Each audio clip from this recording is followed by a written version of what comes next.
Осум села во општина Карбинци трајно ќе го решат проблемот со водата за пиење. Тендерот за изградба на филтер станица која ќе прима водата од најсовремениот систем за водоснабдување Злетовица е распишан.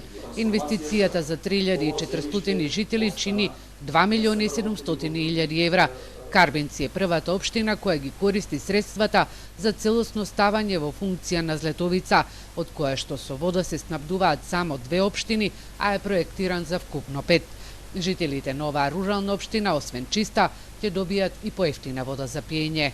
Моменталната цена на водата за пиење, пошто ние сега имаме од 14 водоснабдителни системи, изнесува 24 денари. Сега во моментот првичните проценки кажуваат дека ова цена драстично ќе се намали, односно некаде од 18 до 19 денара ќе биде цената према граѓаните.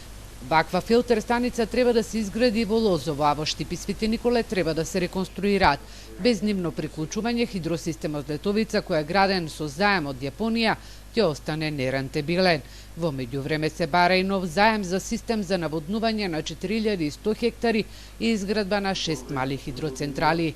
Во тек се преговори со Европската инвестицијска банка за обезбедување заем за финансирање на реализација на втора и трета фаза од хидросистемот Злетовица, со кој ќе се обезбеди систем за наводнување на 4100 хектари земјоделско земјиште и изградба на 6 мини хидроцентрали. Злетовица е проектирана за обезбедување на чиста вода за пиење на околу 100.000 жители, а кредитот од јапонска џајка од 100 милиони евра треба да се врати до 2028 година.